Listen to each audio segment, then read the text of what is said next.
dari anak yang ngalamin luka batin karena fisik dan mentalnya dihancurkan oleh ibunya sendiri, dan akhirnya kenal dengan sekte sesat itu di usia masih sangat belia, Ya, SMP kelas 1. Itu bagaimana prosesnya? Tuhan izinkan aku berada di tempat itu untuk melihat sebusuk itu sekte itu, sebusuk itu dan sebesar itu, sehebat itu kuasa kegelapan itu.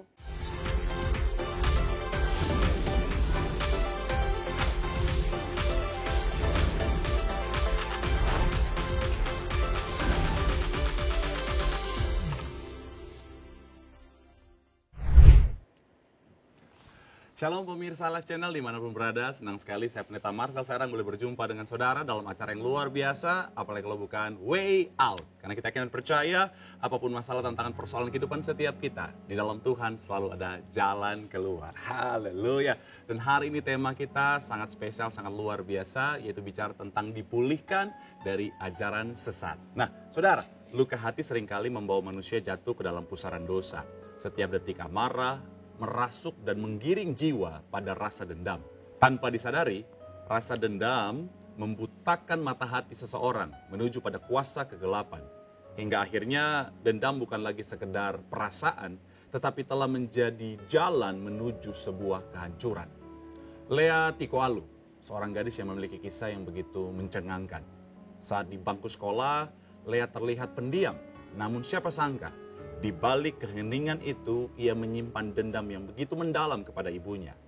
Kebencian itu mengantarkannya pada kuasa gelap dan bergabung dengan sekte ajaran sesat. Namun, di saat dia mulai tenggelam dengan ajaran sesat itu, Tuhan menampakkan diri kepada Lea. Dan dari situlah awal mula dimulainya. Terjadi pelepasan 365 roh jahat dari dalam dirinya. Bagaimana kisahnya? Langsung saja inilah Lea Tikoalu. Hai, apa kabar Pastor? Mungkin orang kaget ya, kok gaya kita tuh pasangan seperti ini ya. Karena memang ya kita udah pernah ketemu. Dan latar belakang Lea ini adalah seorang dancer profesional legendaris yang luar biasa. Thank you, terima kasih. Pastor juga jago dance kan? Iya, mantan boy band ya, yes. Puji Tuhan ya. Dan ini ya, kerasa banget ya energiknya sampai hari ini ya. Yes. Sibuk apa sih sekarang seorang Lea Tikoalu? Aku lagi persiapan untuk konser Habis Gelap Terbitlah Terang bareng Denny Malik.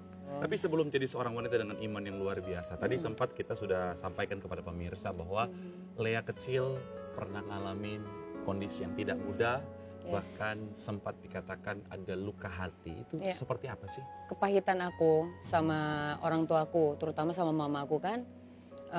Karena masa kecil aku, ini dulu ya, itu aku dipukuli sama mama gitu. Karena mamaku itu guru karate. Dan tiap hari tuh mama dan papa tuh kan dulu berantem. Tapi ini dulu ya, teman-teman ini dulu. Mereka berdua tuh tiap hari berantem dan kebetulan kakak-kakak aku pada saat aku mengalami itu, kakak-kakak aku yang bertiga ini sudah keluar dari rumah. Gitu, ada yang sudah menikah, ada buka usaha sendiri lah, dan satu lagi ada yang ya sama temennya lah. Jadi pada saat aku mengalami ini, aku ngelewatinya sendiri gitu. Jadi kepahitan aku ngelihat mama aku, papa aku yang sering pergi entah kemana gitu. Karena mama aku pada saat itu nggak ngasih tahu, Pastor, papaku tuh keluar ngapain. Karena pada saat itu mama aku tuh maunya aku punya sosok ayah itu baik di mataku. Padahal sebenarnya main perempuan, maaf ya. Oke, gitu. Jadi seorang wanita yang masih sangat muda, masih sangat kecil, harus menanggung satu kondisi tidak mudah sendirian. Dan akhirnya papa, mohon maaf dengan segala tindakannya, mama akhirnya melampiaskan. Iya, betul banget. Aku pernah inget ya, suatu ketika sebelum aku masuk di sekte sesat itu, mama aku itu berantem sama papa, dia ngancem mau mengakhiri hidupnya dengan minum. Tapi aku yang ditarik gitu sama mamaku, nih lihat kamu gitu, gara-gara papa kamu begini, nih mama mau mati, itu di depan aku itu buat aku suatu apa ya, horor ya, hal yang horor karena aku sayang sama papaku, aku sayang sama mamaku, aku nggak mau kehilangan mereka berdua. Aku nggak tahu penyebabnya mereka apa sampai berantem seperti itu, tapi aku harus ngelewatin semua itu. Proses mamaku masuk ke rumah sakit, proses itu semua aku masih ingat, Pastor. Apa kejadian paling parah yang pernah dialami oleh Lea? Mamaku tuh gara-gara aku pengen main kan, aku pengen main. Terus mamaku kan guru senam juga selain guru karate. Mamaku tuh bilang gitu, jangan lupa ntar habis masak air panas dimasukin ke adalah tempat yang untuk seperti biasa kegiatan aku sebagai anak kan. Nah aku tuh nggak mau ngelakuin itu, aku tuh menggerutu gitu loh kayak, oh aku kan maunya main gini. Sama mamaku ditarik baju aku, begitu aku ngeliat ke mamaku ditendang di bagian ulu hati aku, pup, jatuhnya itu di bawahnya tempat air panas yang baru dibikin. Dan pada saat itu aku ngerasa kayak gini amat ya jadi anak gitu loh. Karena aku nggak tahu ya Kak gitu loh. Maksud aku kenapa gue harus ngelewatin hal-hal yang seperti ini gitu loh. Lu ada masalah sama suami lu tapi kenapa harus gue yang kena gitu. Nah kepahitan itu tuh akumulasi ngumpul jadi satu sehingga aku mikir kayak someday aku pengen belajar sesuatu yang bisa gue mau balas nyokap aku. Masa yang sulit sebagai seorang anak itu berapa lama berlangsungnya? Aku umur 4 tahun kalau nggak salah itu. Awal Kenapa aku kok bisa tahu? Karena aku kan ada foto ya. Jadi pada saat mamaku kasih foto itu, aku bilang, aku ingat loh Ma, ini masih menyenangkan sih masa-masa ini setelah udah pertobatan ya. Masa-masa ini tuh masih menyenangkan. Tapi pada saat ini nih gitu. Ini semua memori aku tentang mama sama papa itu terlalu menyakitkan buat aku. Dari 4 tahun sampai usia? SMP kelas 1. Karena aku masuk di sekte itu SMP kelas 1, kelas 2 sampai kelas 3. Wow. Yes. Oke. Jadi pada saat itu dari umur 4 tahun sampai SMP kelas 1 itu benar-benar ngalamin tindakan kekerasan orang tua yang luar biasa. Ya. Dan akhirnya luka hati dan akhirnya seorang Lea kecil menyimpan dendam. Ya, aku masih ingat nih Kak. Karena aku nggak mau ngerjain PR ya, sama mama aku, tangan aku tuh diikat sama rantai. Aku nggak tahu dia dapat dari mana rantai itu. Diikat sama rantai, ditaruh di tengah-tengah ruang senam, karena aku ada ruang senam kan. Di situ tuh diputerin lagu yang mamaku tuh tahu aku nggak suka dengerin lagu itu. Oh, aku benci banget inget itu. Itu diputerin dengan volume yang gede banget, supaya akunya tuh ketakutan. Itu salah satu dari trauma, banyak trauma yang selama ini, karena kenapa aku cerita ini ya, salah satunya dari begitu banyaknya. Karena pernah ada komen dari netizen, lu lemah, lu cemen, dipukulin nyokap gitu aja.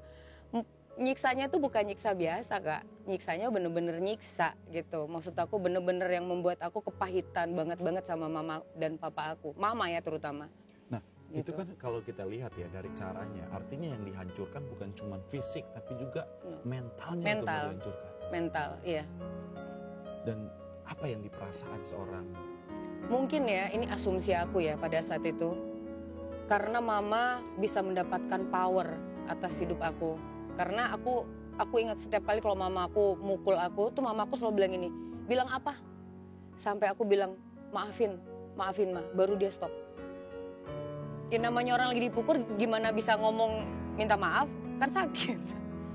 Aku ingat banget aku punya teori Kak, supaya aku menghilangkan rasa sakit. Apa tuh? Setiap dipukul aku ngitung 1, 2, 3, 4, 5, 6, 7, 8, 9, 10. Kadang kalau mama aku belum sampai 10 udah berhenti, aku nanya, kok cuma 5 kali mukulnya Ma? Berarti nggak pernah 1 kali 2 kali? Keseringan dipukul aku. Berkali-kali. Akhirnya luka hati. Iya. Aku berusaha menikmati dipukulin sama mamaku. Jadi kalau dipukulnya nggak sampai 10, baru aku kayak biasanya kan 10 ya, ini kok cuma 5 ya. Kalau aku nggak kuat ya Kak, aku mungkin udah gila kali. Gitu. Tapi ya puji Tuhannya, Tuhan izinkan semua itu terjadi supaya ketika aku survive, aku jadi sosok yang kuat sehingga aku bisa bersaksi bahwa aku melewati semua itu, Tuhan izinkan supaya aku bisa jadi kesaksian. Gitu. dari anak yang ngalamin luka batin karena fisik dan mentalnya dihancurkan oleh ibunya sendiri, dan akhirnya kenal dengan sekte sesat itu di usia masih sangat belia, Ya, SMP kelas 1. Itu bagaimana prosesnya? Prosesnya itu gara-gara aku tuh suka curhat di perpustakaan sekolah di lantai 2. Karena aku kesel kan, gak ada tempat buat curhat kan. Aku curhat ya kayak ke semesta lah. Aku bilang, pokoknya suatu saat nanti kalau misalnya aku dipukulin mama aku lagi, aku bisa bales. Aku harus bisa bales. Tapi walaupun gak pernah bisa bales sih, karena dia jago kan. Ternyata keinginan aku itu dilihat sama teman aku satu kelas gitu. Dia ke atas nyamperin, dia bilang, yuk ntar pulang dari sekolah ikut sama aku yuk gitu. Gue sendirian atau ada temennya? Enggak, kok ada teman-teman yang lain. Oke, kalau rame-ramean sih aku mau. Pergilah kita ke tempat itu. Ada di jalan, nggak usah disebutin ya alamatnya, cuma di salah satu gedung bank di Surabaya. Itu di lantai 11, tempat sekte sesat itu menyewa tempat di sana gitu. Nah, disitulah aku jatuh cinta dengan sekte ini. Karena apa? Ada banyak teman kan yang pertama. Yang kedua, pada saat aku melihat mereka latihan, awalnya sih aku mikir kayak, oh ini cuman bela diri biasa. Kalau gini mah orang tua gue juga pasti tetap menang. Mikirnya kan begitu. Jadi dikemas dalam bentuk latihan bela diri? Latihan bela diri, Okay. betul. Pas aku ngomong ke teman aku bilang gini kan, kalau cuman begini doang mah nyokap gue lebih jago kali, dia kan ban hitam, aku bilang gitu. Pas aku lihat ke belakang, ada satu yang udah pakai di pojok itu kan, yang udah pakai jubah hitam, pakai lilin, terus saling mukulnya itu nggak menyentuh badan ya, bukan body contact ya, tapi yang kayak pakai ilmu gitu. Aku suka.